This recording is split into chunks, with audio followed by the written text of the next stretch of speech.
Welcome, everyone, to episode 8, I believe. Yes, either episode 8 or 9. I've lost count by how many people I've already interviewed. But joining me today is a young filmmaker from New York. I'm Yoko Higuchi. I'm an aspiring filmmaker. I've done a lot of short films so far. They're all on YouTube right now, and I'm gearing up to direct my first feature film right now. So that's going to be a new development. Yeah. All right. So tell me how you got into filmmaking. Was it Mhm. and this could be like a long, like story, but you could just keep it. So it's like how did you get into acting? It's easy to say, but when you talk about something like filmmaking, it's sort of like it's a process. Yeah, there is a process. I will keep it short because it is actually a long story. But just to kind of like briefly sum it up, it all kind of began in middle school with my middle school classmates. We kind of, you know, we started filming skits for fun, and that was kind of our method of like hanging out, just like shooting these dumb little skits where we play cops and we're all running around with like these green and orange guns, and we thought we were cool because we were like 12 or 13 at the time. But then as we kept doing these short skits, um, we started to experiment with other things like it became from a hobby to like a serious hobby, and then eventually it became into a serious career path. So it all began in middle school, just doing these short skits, and then that kind of evolved into what we're doing right now is kind of like taking time with our filmmaking process and kind of preparing the scripts and the storyboards and everything like that. So that kind of became the backbone for how I became a filmmaker, is like these little skits that we did, and the movies that I saw at the time when I was 14. That was really inspiring to me, and two films in particular I saw and I felt like, wow, I want to be a filmmaker after seeing these two films. So that's kind of the summarized version of Yeah, this journey. Yeah. yeah. As I said, I'm like I love film and I'm an actor, so it's like oh yeah, you're an actor, you probably do theater mostly, or and film is a whole different beast, that sort of thing. And yes, film is a whole different beast because it's a whole process just to get all Yeah. these shots completely done, all that stuff. Agreed. Uh, but in terms of just filming in general, like what really, like you mentioned two films. Like what were those two films that like really sparked your like admiration into filmmaking? It's like yeah, this is the type of film I want to do, or this is the type of like that's like what really set me off.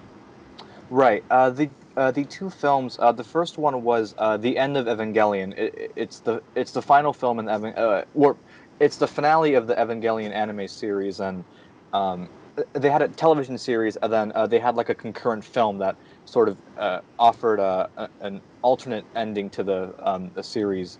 And when I saw that film, it really shocked me and how it told its story. It's unlike any film I've ever seen in my life, and the way Hideaki Anno kind of delivered these complex messages and themes through these crazy, insane visuals. It was kind of like the animated version of 2001: A Space Odyssey, Yeah. um, and that really inspired me. And at that time, I was the same age as Shinji, the main character. He was 14, and I was 14 at the time, and I really related to that story. And then the other film that came out that I saw a year after was Inception in Oh, really? 2010. Yeah, Inception uh, really blew the door from under me. Like I think I was a sophomore in high school, and then I went to see the film 32 times in the theater because I was Wow. so stunned by it.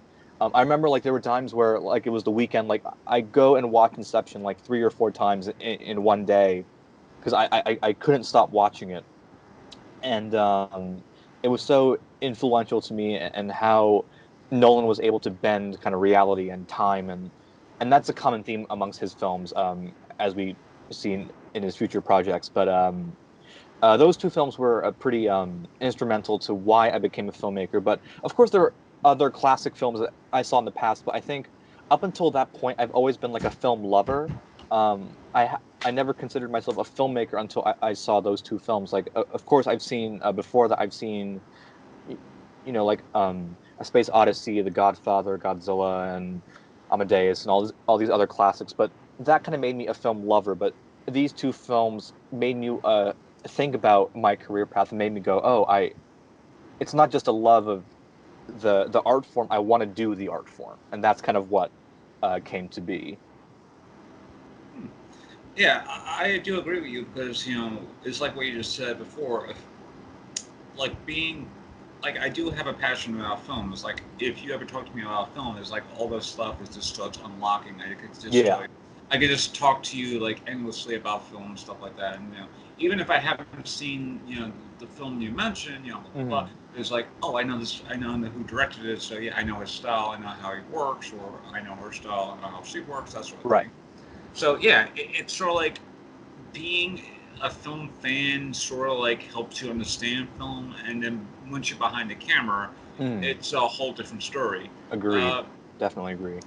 uh, do you have like, especially with film, like what is your education behind film? It's like, did you get like a degree in filmmaking, or was this just something that just happened to be like, this is just gonna be like a passion project of mine? I'm just gonna fall back onto like say, I'm just gonna be like, I don't know, a teacher later in life, get like that teaching degree, that sort of thing.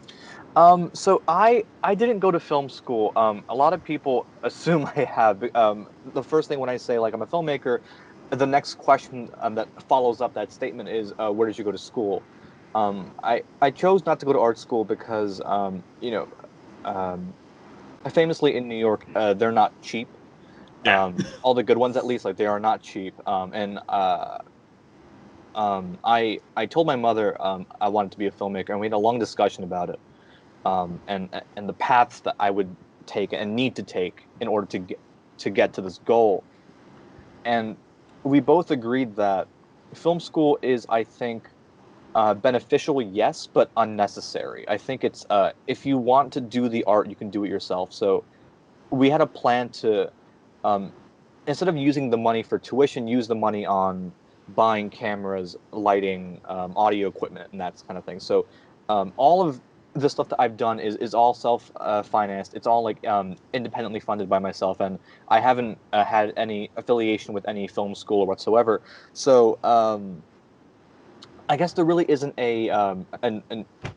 uh, a plan from an institutionalized standpoint. Like all of this is kind of just me free forming these ideas and kind of trying to gather the resources to do them. So there really isn't any backing for what we do. I'm sorry, what was the question again? I got lost in my own thought. I'm sorry. No problem. I get that too. Is in terms of education, and you already answered it already. But it's Mm, like, did you go to like film school or something like that to become like a filmmaker? But yeah, I think for the most part, art schools in general, especially if you want to be like a filmmaker, it's hard because the teachers don't really teach you the type of stuff that you want to know. They always teach you how to do more practical stuff, like that sort of thing. Like yes. I would have production classes, and they wouldn't really teach us like the real nitty gritty, like type of Exactly. camera tricks. Hmm. But then as you're filming or something like that, or right, you're about to be filmed. I remember there was one day, right before we had a film our short class project with my group, and we needed to get a one of my classmates. He wanted to do a low camera shot that's like a push in, but Okay. we didn't have anything to do that because Hmm. there was no chair that could like slide around like that. And Hmm. sure enough, they found a wheelchair that apparently is a departmental wheelchair because the film department has a wheelchair just for that thing alone. Hmm. And no one had told them about it until uh, my classmate had gone to the storage room and say, "Hey, we need something to shoot a very low angle like this, like that pushes in." It's like, "Oh, we got you." And he hands him the wheelchair. I'm like, Right. it's like that sort of thing. It's like they don't tell you about the nooks and crannies of like how to like shoot a low angle because if you do that, it's like, oh, you got to be on a chair and just like rock yourself back and forth and like do that, or maybe have someone who is like really nimble and just like walk. along like that. But Right. the thing about film school is that they will tell you the basics of stuff you already know, but and when you want it to be stuff that you want to know, Hmm. they don't really want to tell you that stuff because they feel like, oh, that's just like at an advanced level or something like that. Hmm. It's like you're not at a expert level, that sort of thing. Right, I agree. I've sat through some online lectures that were just available online, and the stuff they taught was just so basic, and I ended up being so glad I didn't go to film school because there was like a screenplay writing class, and they mentioned like the main ingredients to a good story is like like it's like conflict and all that kind of stuff, and I just thought to myself like I know all this just by watching films. I think it's more valuable just to watch films over like different kinds of films over and over and over again, and analyzing it in your own way instead of just having somebody kind of prattle on about structure. And I get that it's necessary to learn, and even I read some screenplay books and cinematography books, and it's all in there. But I think after you've read it, I think it all comes down to your own vision and your own voice and what you have to say. And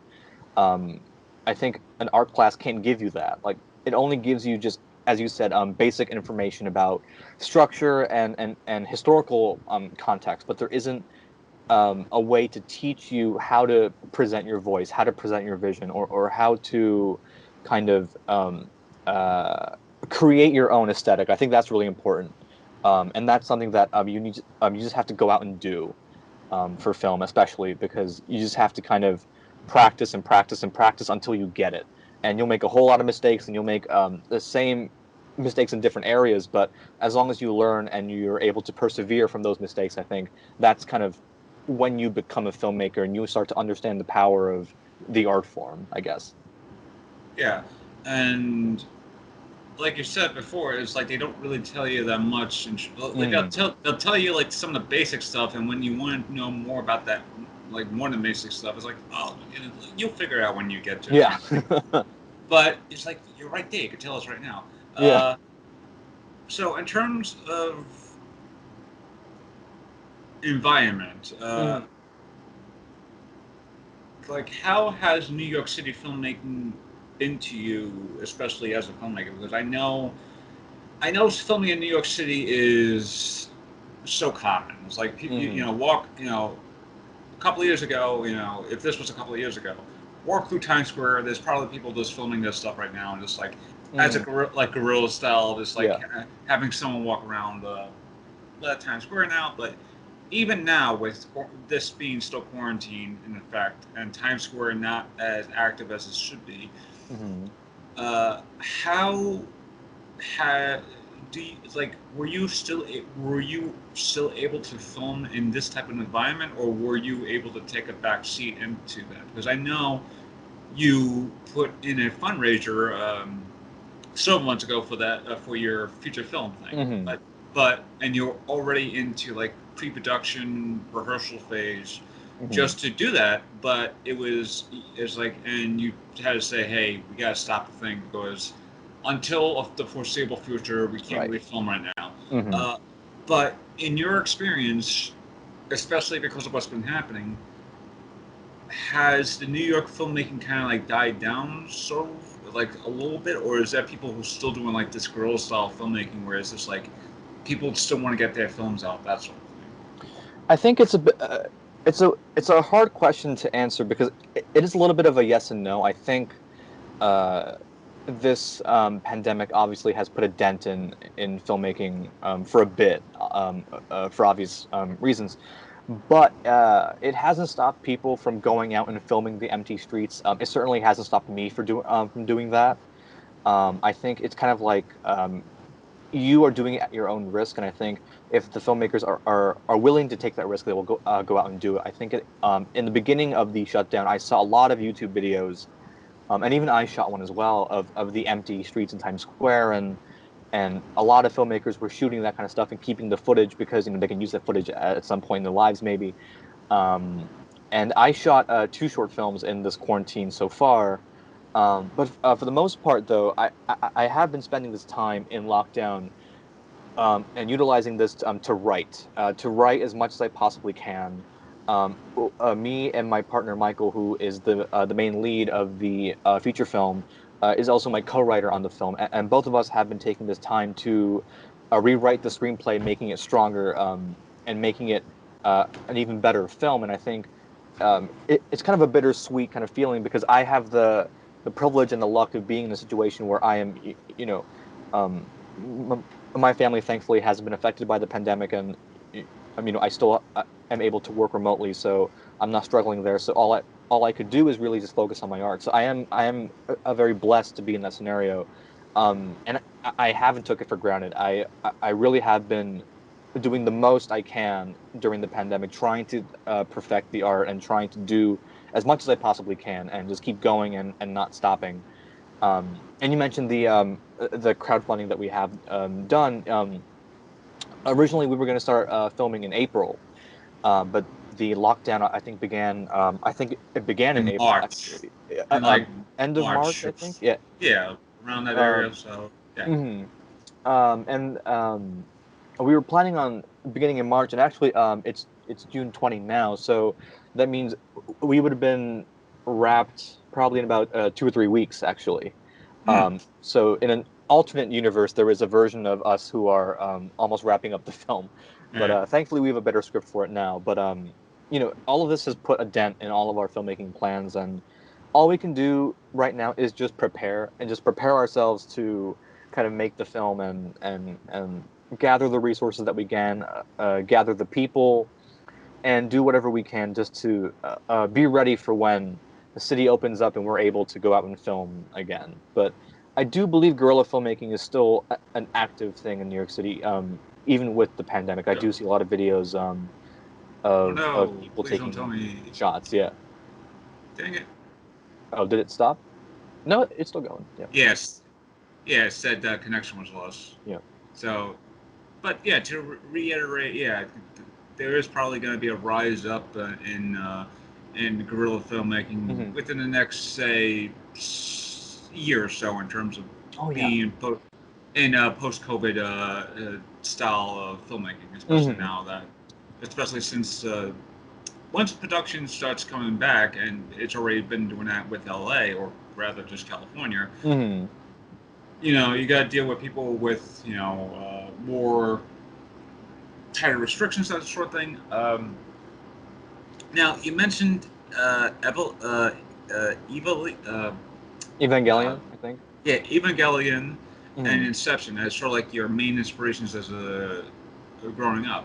Hmm. But now that you're essentially a full-fledged filmmaker, more or less, Hmm. do you have like more primarily inspirations filmmaking wise? Because you see, as when I try and direct or when I write, I try and see myself like almost writing, not necessarily like a story, like a Hmm. novel story. Like I have like that those type of like novel beats, that sort of thing. So I have a very Hmm. novelistic approach. But when I'm actually writing a story, I try and not make it as wild because when I was growing up, like the type of stories I would write would be very wild, like almost very Tarantino Rodriguez esque, where it's just Hmm. like so over the top, so cursive, so violent, that sort of thing. And over the years, I just sort of like starting to become like a little more grounder type of thing. Hmm. Like that's when like Nolan will probably come into play, Right. because he has a very like he has a more grounded approach, so to speak. Hmm. And one of my favorite filmmakers is Michael Mann, and Michael Michael Mann Mann. is even though he's a perfectionist, the movies he does is such an influence to me because that's like the type of movie I want to make. It is that Right. very quick, effective, brutal type of films that Hmm. he would probably put out on not on Blu-ray, but that he will release in theaters. So Hmm. yeah, in terms of your filmmaking now, Hmm. like who are the inspirations that you kind of like see and actually kind of like pick out as inspirations?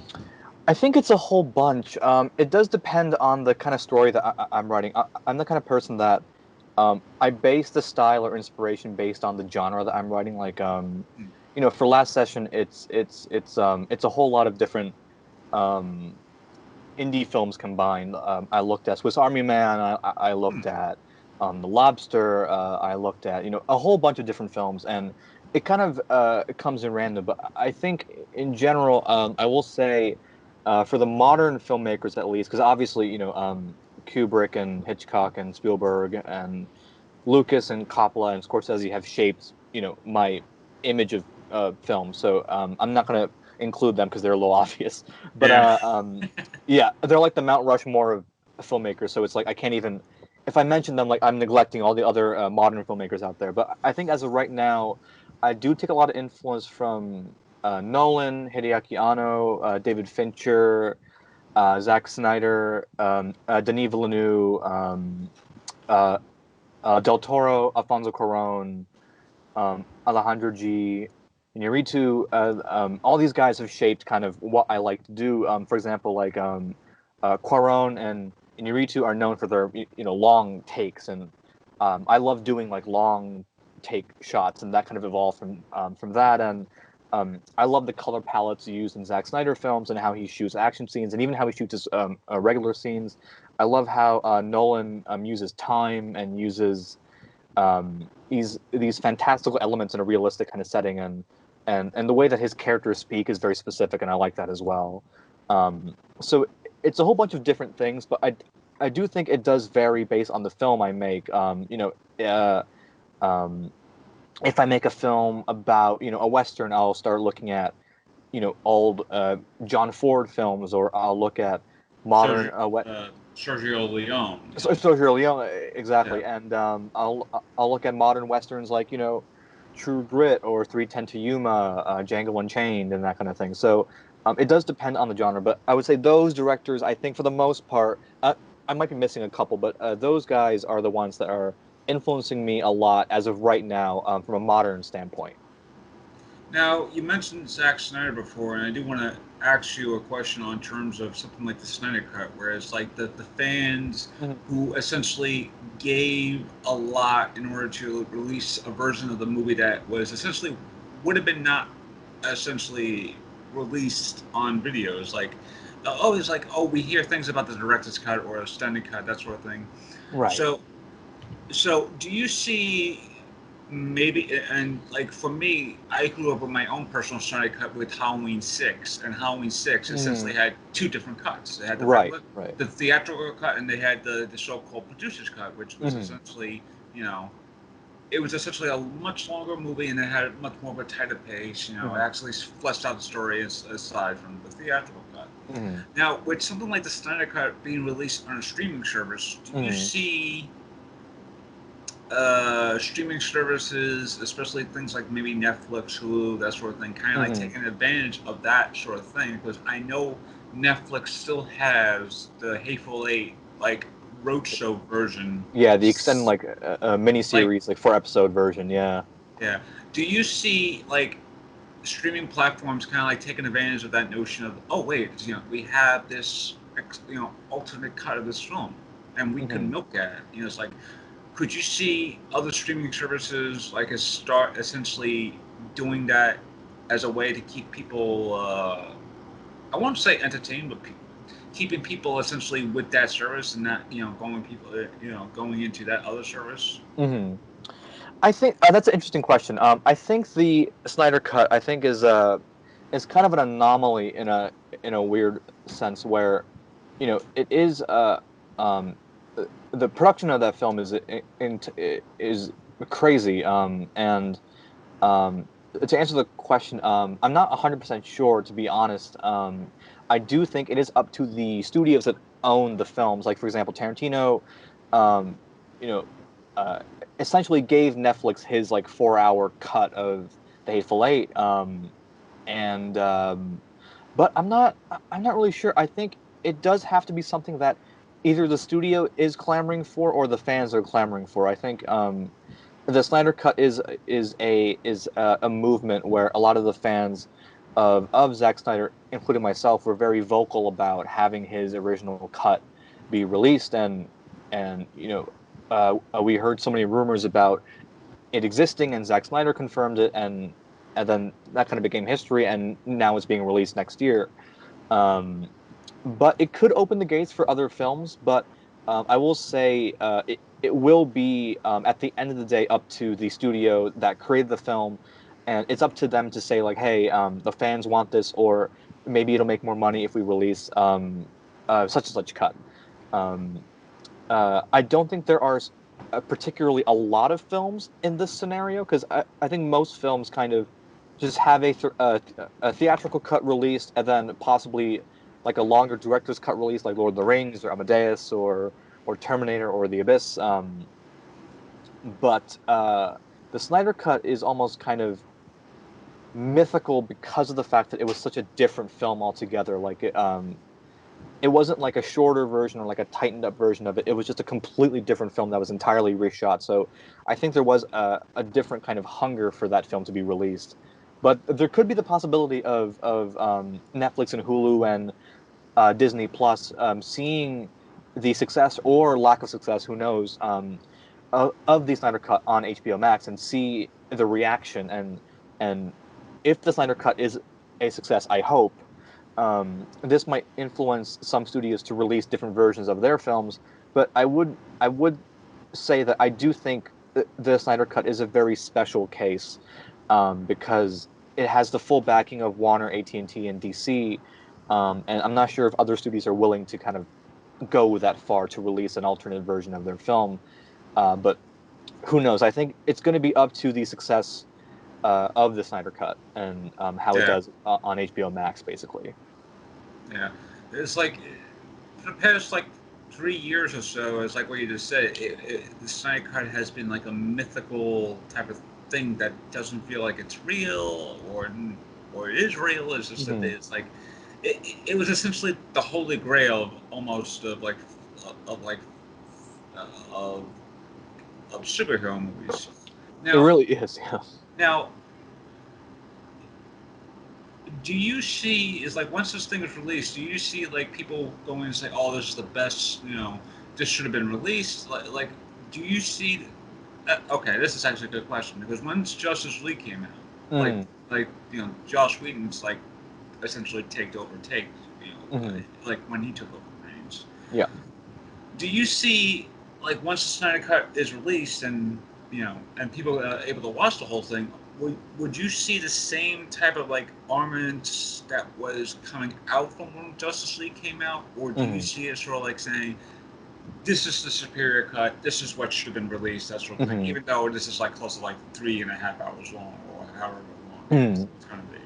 I would say I think most people would agree that it would be the better version because I don't know a lot of people who particularly like the theatrical cut. I actually I when I like the first theatrical cut. no, I actually I'm actually also in the minority. I'm indifferent to the theatrical cut. I just thought it was fun.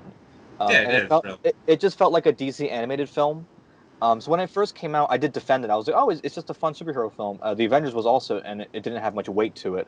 But when I started hearing about what Zack Snyder was actually doing and how much of the film was changed, that's when my attitude kind of like changed from it can't just be just fun. It has to be what Zack wanted for the film. But unfortunately, a lot of people do kind of hate on Zack Snyder, and it does feel a little bit like online bullying at times. And I'm not sure a lot of people are still open to the idea of liking his films, and even liking his films is kind of like um, a negative kind of viewpoint. Like I'm sure anyone who's watching this will instantly say like, "Oh, Yoko's an idiot for liking Zack Snyder," because I've heard that comment many, many times, and I still don't give a fuck. Um, but the but I do hear a lot of people now who are revisiting the director's cut of Batman v Superman, and they're saying, "I don't get why this wasn't released. This is the better cut." And these are people who didn't like the movie at all. So hopefully, this will change the perception of Zack Snyder's films and what Justice League was supposed to be, and hopefully, people will start to appreciate his filmography. Because I remember back in '09 when Watchmen came out, I remember being one of the few people that actually liked the film. And now a lot of people are saying, like, "Oh, it's a good film," and I kind of went like, "Where were you 10 years ago?" Like I remember being alone. in this opinion, and everyone was hating it, but now everyone's like, oh, it's pretty good. I'm like, okay, you should have said that 10 years ago. So I think Zack is one of those artists where, and this is, I'll probably be slaughtered for this, but he's one of those filmmakers I think that is so ahead of his time, and I think at the moment his films are so shocking that it's hard to digest it in one go. And I think over time people appreciate his films more and more. I remember again, like Man of Steel, like I remember being one of the few people that liked it, and now people are like, oh, it's a really good film. Like, but I thought that in 2013. I don't know where you guys were, but hopefully this changes things for Zack Snyder. I've always been a fan of his ever since I've seen 300. He's been a filmmaker that I've admired so much, based on his style and how he uses visuals to tell a story. I think he's one of the best visual storytellers out there, and I think it's so wonderful to see how he works and how he kind of like deconstructs his film compositions and everything. So I hope this the extended cut will be a more positive experience for the people who have been kind of, to say politely, have been mean to him. Yeah. To put it bluntly, very yes. I really do hope that people who see this time goes like, "Wow, Zach, you were totally wrong. You were in the right the entire time." Where you all started. I hope so.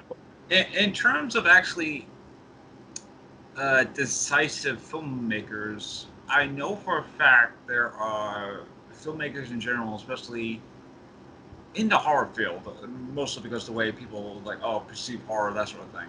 Mm-hmm. And I have the same viewpoint because I, I had recently rewatched Hereditary from my death and human encounters with death and bereavement class. Right, It's a great film, by the way. it is a great film.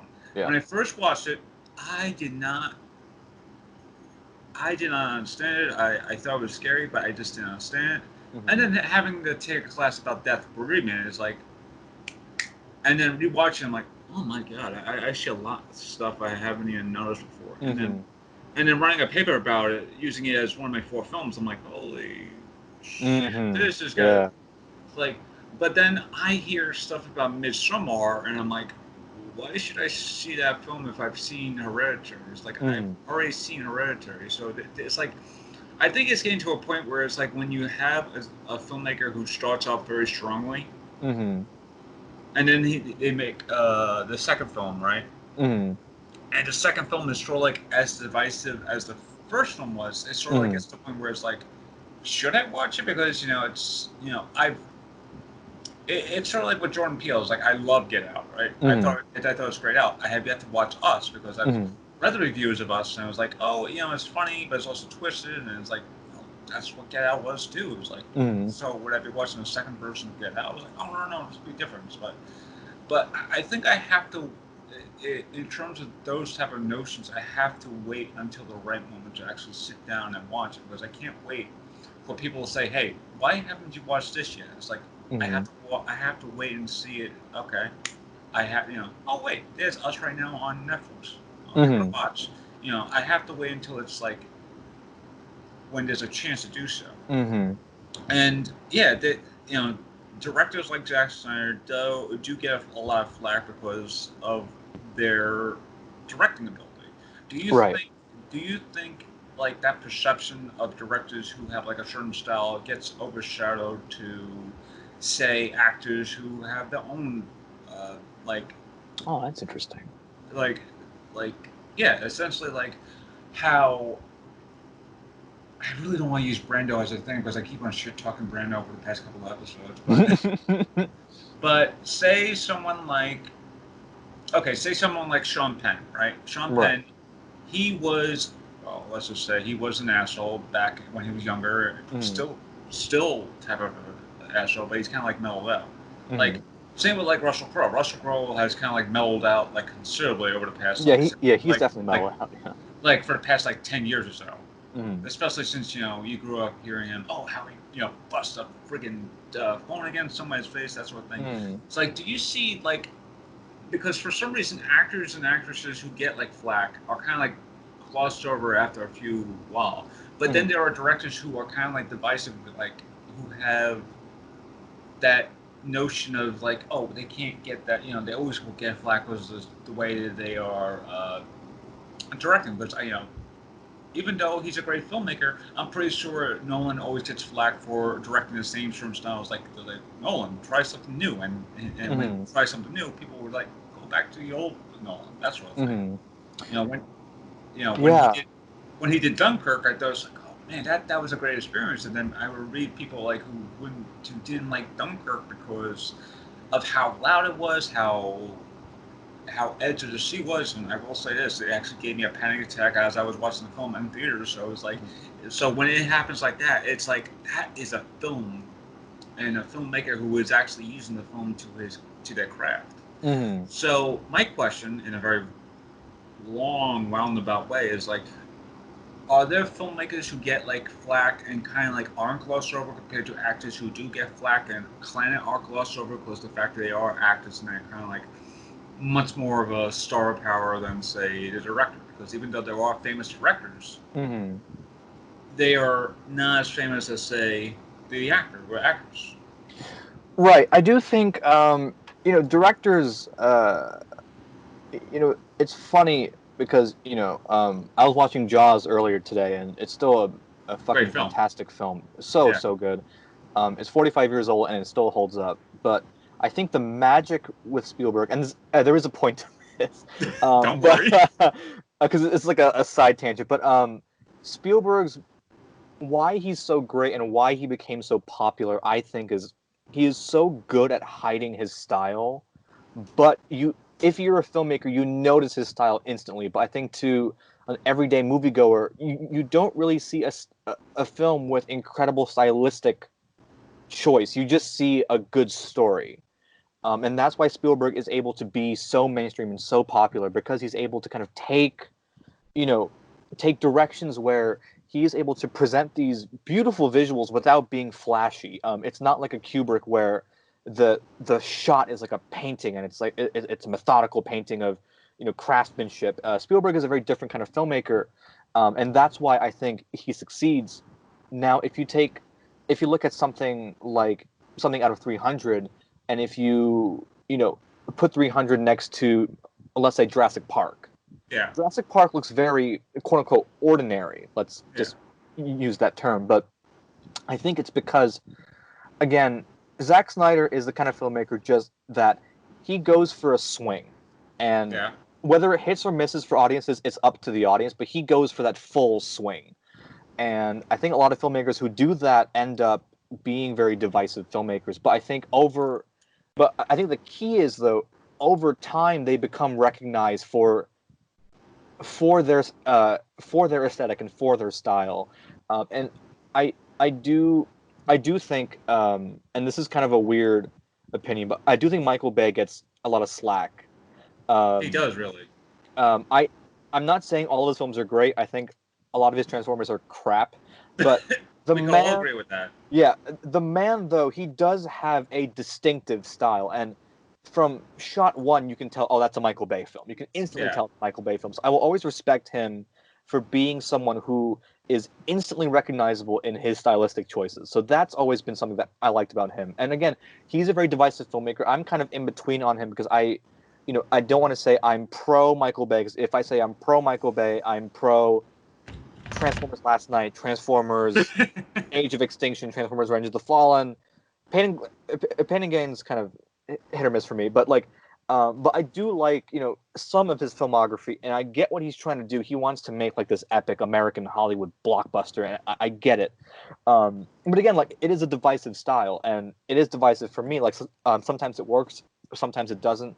But I just don't like people who go out of their way to insult a director because of their style. I think, you can say, "Oh, this film is bad." Like, I can say confidently, like, Transformers Last Night is a terrible film, but it's not because of Michael Bay specifically. Like, there's a lot of things that he does wrong, in my opinion, but I wouldn't go out of my way to call out Michael Bay for his Michael Bay isms. I think Yeah. that's kind of a wrong criticism. I think Michael Bay's style worked in the first Transformers, and even the third one I have a guilty pleasure for. But sometimes it just doesn't work, and that's up to the film, and it's up to the story. It's up to the aesthetic that he makes. And it's the same with Zack Snyder. For Zack Snyder, I've loved every single one of his films, even though I acknowledge like, yes, Sucker Punch isn't that great, but like I get what it's trying to do, and the director's cut of that film is even better. Well, not the director's cut, the extended cut of that film is even better.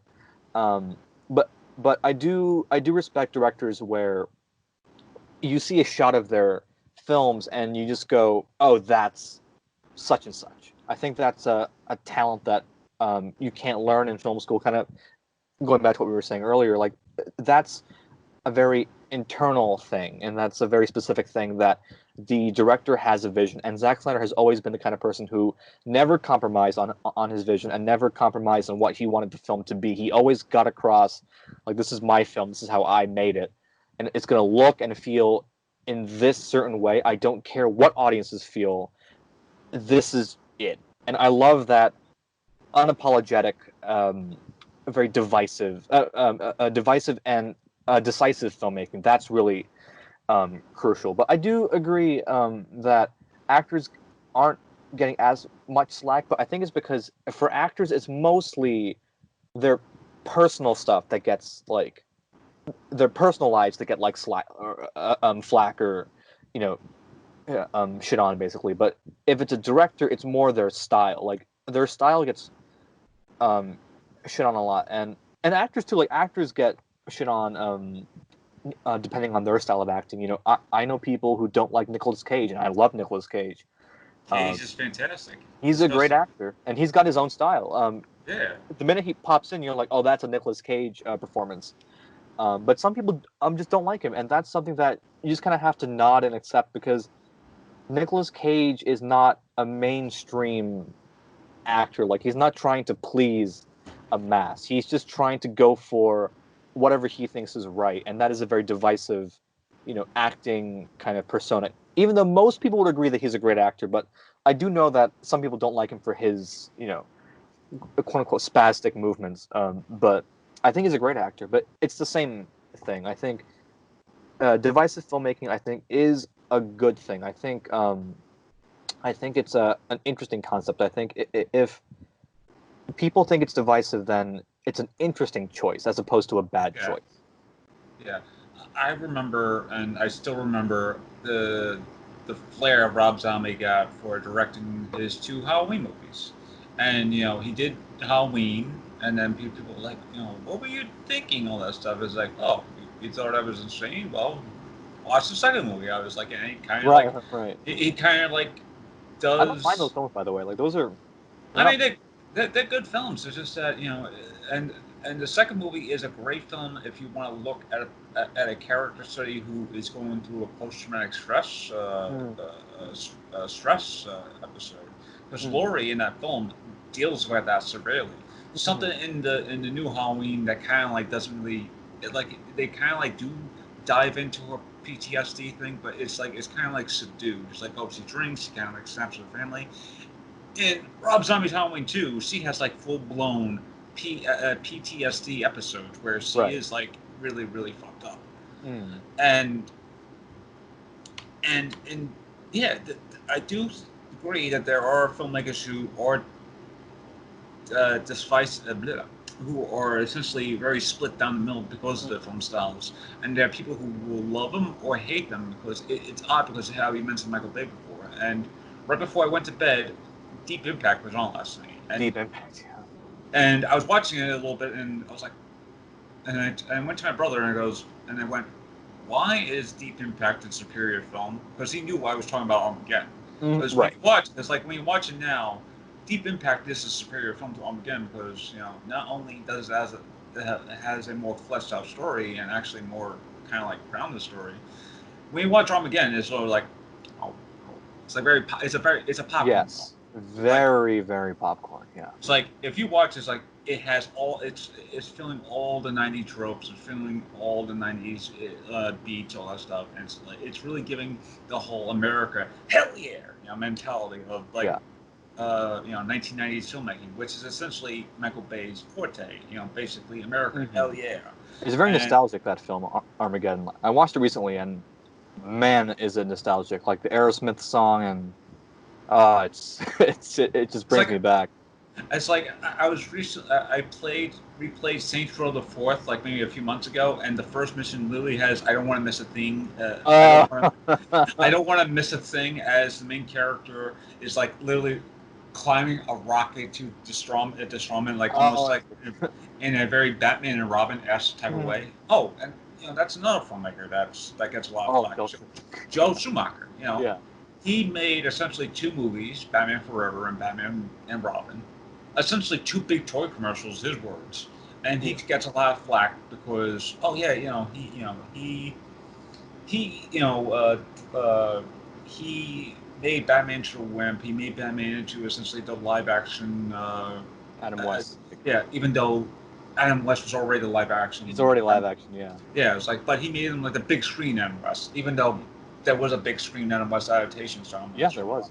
Yeah. Yeah, and it's odd how essentially there are filmmakers who get a lot of flack, and then there are actors who are the same thing, where it's like, oh, I hate this filmmaker. I mean, I hate this filmmaker, and or no, I hate this actress, or I hate this actor, that sort of thing, and they were get like very pushed aside with that. It's like I know Brie Larson, who gets a lot of flack for playing Captain Marvel because she's so stoic, she doesn't have any emotions, that sort of thing. Mm. But when you think about it, Carol Danvers has been a prisoner for like 20 odd years or so, or 20 plus years. So of course she's gonna be stoic. Of course she's gotta have no emotion.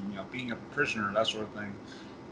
You don't have emotion if you're a prisoner. Mm. That sort of thing. So, and also it doesn't help that Carol Danvers, has a chip in her head in the first movie. That sort of thing. Mhm. Oh, spoilers if you haven't seen Captain Marvel, but I'm pretty sure people have already watched it. So It made $1 billion, so I'm sure people have people seen saw it. it. But yeah, it's odd how essentially we could go on and on about how there are decisive filmmakers and there are actors or actresses who have the same type of decisiveness, but it's kind of like pushed away because of either their star power or the fact that they make good roles, that sort of thing. Yeah, I agree. I think Uh, it's best not to say like I don't like this person's work. I think it's just better to say I don't like this film or I don't like this specific performance. You know what I mean? Like yeah, it's not good to lump uh a person or a person's work. I think it's just not correct.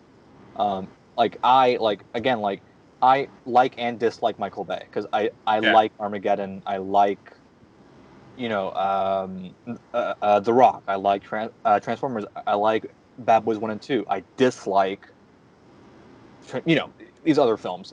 So it's not good to say I dislike or like this director if you don't have an opinion on the whole. Like I can say I love Spielberg because I love most of his filmography, but if you're yeah. kind of down the middle, I feel like you can't really say like I don't like him or I don't like her or vice versa. Like you can't really do that. But yeah. Yeah. Uh, so now that we kind of got like inspirations and all that stuff about filmmaking, that sort of like director talk, that sort of thing Hmm. away. In terms of the foreseeable future, I know you mentioned you're doing a feature film, and Hmm. hopefully that will be shot and produced later this year. Yeah, crossing fingers. Hang on, knock on Yeah, wood. There yeah, we go. knock on wood, yeah. Uh, are there any other projects that you have that you want to promote in terms of like, oh yeah, I'm gonna be doing this in the future. It's like, or at least I'm gonna try and do this in the future. It's like, what are your upcoming Oh. projects? So I have a short film that I previously mentioned this, but I did shoot a film during quarantine. It's called A Strain of Fear. Hmm. It's coming out hopefully soon. We're kind of I'm doing some last minute touch ups on the film, so it should be coming out probably in July, um, hopefully. And I am currently, like I mentioned, I have the feature film that's trying to wrap up pre-production and hopefully go into filming whenever we can. And I'm currently in the middle of writing like 3 or 4 different projects right now that I can potentially see in the foreseeable future kind of coming to fruition. I do have a short film that I want to shoot probably at the end of the year. Um, but yeah, those are the projects that I'm dealing with right now for the most part. Yeah. Uh, Now, I do have a question. In terms of a screenplay, do Hmm. you find writing screenplays an easy way, or do you find it kind of like hard because it's like it's very not necessarily methodical, but you have to be very very particular in terms of what you're writing. Like I've written a couple of screenplays already because of my screenwriting classes, that sort of thing, and a whole outline for a Crow remake that for one of my classes. So in terms of like, do you do in terms of your like screenwriting process? Do you do an outline and then you write the screenplay, or do you just do like, hey, I have this idea, I'm gonna write these couple ideas down, and then as you're looking at this like idea sheet, you start thinking about ways of how these things could come together, Hmm. almost like I think a dream board, I think, and then Right. essentially, okay, I have these ideas, I know where to start, and then just start writing, you know, like interior, blah blah blah, that sort of thing. Hmm. It does depend on the story. Sometimes I do like an outline thing. I think I have, yeah, these this is one of them. Oh Um, wow. so it does depend on the film project that I'm working on. And the first question about the if I like writing or not. I do like writing. I do think it's very fun. I love kind of pouring out my ideas onto onto a document. I think it's really fun, and I get to kind of like imagine the scene in my head and then just kind of let it play out. But I will say, like, I am not the best writer, so I do always kind of ask my friends to give me like a second and third opinion on like like does this work? And this is why my friend Michael, who is co-writing last session with me, like he's always been a fantastic partner to kind of collaborate with, and he's always told me if things didn't work or did work, and we'd always kind of like discuss certain script aspects, basically. But I do love writing. I think writing is really fun. I just think that I am not the kind of person who can write a script on my own. I'm not like a Tarantino type where he can Yeah. just rush out an entire script and it's like perfection. Like I'm the kind of person where I need to have it edited and looked at by other people, and sometimes my ideas kind of go off the walls a little bit. So I need the crew to kind of like hold me back a little bit. And I'm really thankful to my friends who I always collaborate with, and they're always able to give me constructive criticism and tell me like Yoko, like you can't do this, or this goes too far, or like, oh, this is too like philosophical or talky, so you might want to like tone it down a little bit. So I value that a lot in my writing process. Just hearing the opinions of my trusted film partners. But that's how I write, basically.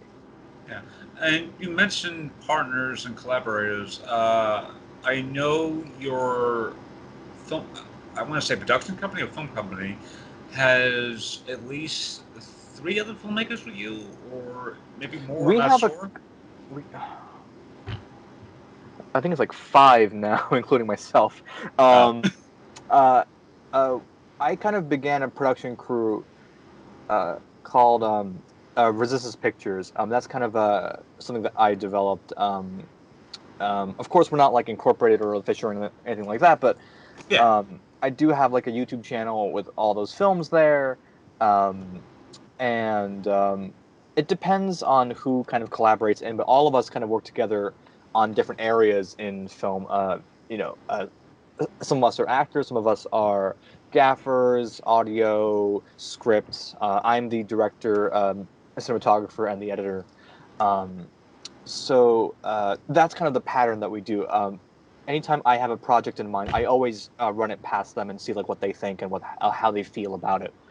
And and it's always been instrumental for me, that collaboration. I think it's hard to do this on your own, and I yeah. can't emphasize enough that I don't know what I do without them, and how much how important they are to this entire process and how much they've influenced my work and my work ethic. And I think that's really important, just to have this group of people who are so supportive and so collaborative. But also, not only that, but all of them are just great artists individually as well. So I'm very thankful for their help and their contribution to what I've been doing so far. And they've also done some amazing work individually as well. So it's all like a huge collaborative effort in the end. Uh, I have like one last question, but Yeah, I do want to piggyback off that last question I just had. of course. Was it easy to essentially film like a production crew of sorts, especially since it's New York City? It's like the same thing with theater company in New York City. Mm, It's like it's like, oh, I want to build a theater company in New York City. Who do I know? It's like, who would be great with this sort of thing? I'm gonna need a playwright. How many playwrights right now? I'm gonna need a director. I'm gonna need a stage manager. That sort of thing. With filmmaking, was it very easy to essentially film like a production crew or group mm-hmm, of, well, I'll just say a production company of sorts, mm-hmm. or did it take time because, hey, I need to figure out, like, I need to know the great minds before I ask them, hey, I have a production company. Would you like to be in that? Like a little inner circle Right. thing. So thankfully it was very easy. Thankfully. Oh, Yeah, thankfully. This could have been a much harder process, but I was blessed with an amazing crew. I did kind of say I started this thing in middle school, and Michael, my film partner, who's also co-writing last session, he, I've known him since middle school, and we've been friends ever since then. And as long as Edwin, who's also a part of our crew, he's also a middle school friend. And then we met Nadim and Shaq in high school, and we kind of kept doing the fun skits, starting from at that point. And at that point none of us were super serious about filmmaking. We were kind of like half serious. Um, but after high school and after I graduated high school, I kind of started to look at it in a more serious route because again, like I made the choice to not go to college and to pursue this on my own, like kind of full time. But I already had those guys on call. Like those guys would always say yes to whatever project we did and we collaborate on it. So thankfully, they were already on board with our stuff. yeah. So I was able to kind of just bring them in and say like, hey, I'm developing a new like production crew. It's going to be Resisted Pictures. It's going to be very different. It's going to be, you know, at the beginning, I made these like art house style kind of films, and they were very like cerebral and kind of odd, and that kind of evolved into a different direction. And I met um, a lot of great people along the way. And uh, Another friend of mine, Darren, who is, I guess, the newest member of our crew. He's also been very instrumental to our work, Hmm. and also like there's a lot of guys like Ronald and Alex who have been always helpful on crew, and they've always done a lot of great work for me. So it's been about uh, mutual connections. Who do we know and who do we trust? And I look to my partners and say, like, if you trust them, I'll trust them.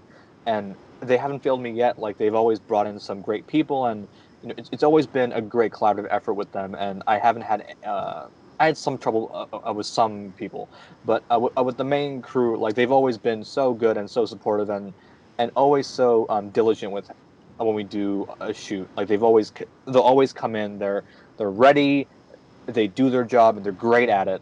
And I don't have to kind of wrangle them to do stuff. Like they're already on it. So thankfully, I got this team. But it's kind of a blessing that this kind of happened. I think normally it would be hard to gather a film crew like this. Like you have to vet people, and you have to kind of like hopefully like see if they understand how you work, how you think. But they all know what I'm thinking. They know how I work, and they know how I like to film and my filmmaking methods. So there wasn't a lot of like butting heads on set.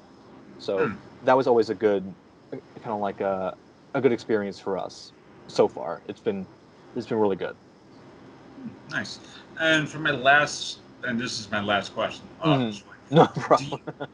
do you have any advice to the audience who is listening or watching right now? Hmm.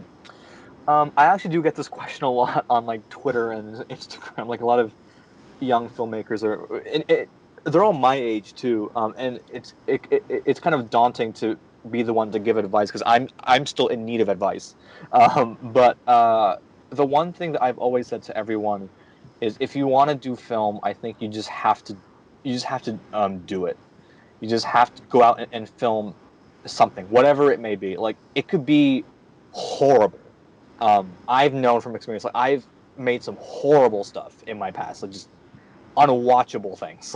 Like we were in high school and we had no idea what we were doing, and the final product was just terrible. But the key is if you make a terrible product, you can learn why it ended up being so bad. So Yeah.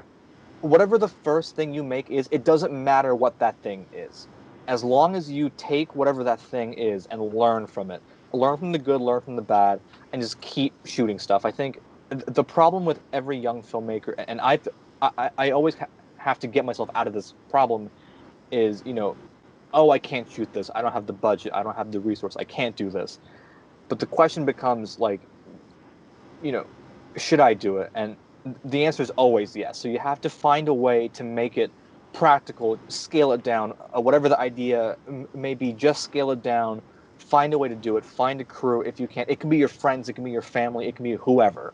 But I think the worst thing is a filmmaker going, I can't do it, I don't know how to do it. Because I think Hmm. no one can tell you how, you just have to go out and do it. And that's when you'll begin to learn, okay, these are my talents and these are my skills. What am I skilled at and what am I not skilled at? And that's also important too, is figuring out your weaknesses, and that way you can start filling in those blanks. Like for me personally, I am weak in my writing. That's why I have people like Michael who will help me with my writing. I am weak on my lighting. That's why I have my friend Nadim help me with lighting and help me understand lighting. So you just got to fill yourself with information and resources, and also friends who are able to kind of collaborate with you. So the Yeah. key piece of advice is just do it. Just go out, film whatever you want to film. It can be anything, but the worst thing to do is not do anything. You just got to be active and just go out, shoot with your friends, do whatever it takes to get it done. And that feeling of finishing that first product is such a strong high. Like it feels so good to kind of finish your work. No matter what the outcome is, it just always feels good to complete something. So again, just go out, get a camera. It could be your iPhone. iPhone shoot 4K now. Get your phone, get a DSLR camera, and just shoot. And whatever it is, that's the start of your filmmaking kind of career path. That's a great advice. Thank And you. before we go, do you have any social medias you want to plug? Yes, I am on Facebook and Twitter and Instagram at Resistance0101. You can find me there. And also, I have a YouTube channel, www.youtube.com/, The Resistance Films. You'll find all of our past filmography there, and hopefully, you guys will able to be able to check out our feature film coming up. Hopefully, whenever we get started filming. But yeah.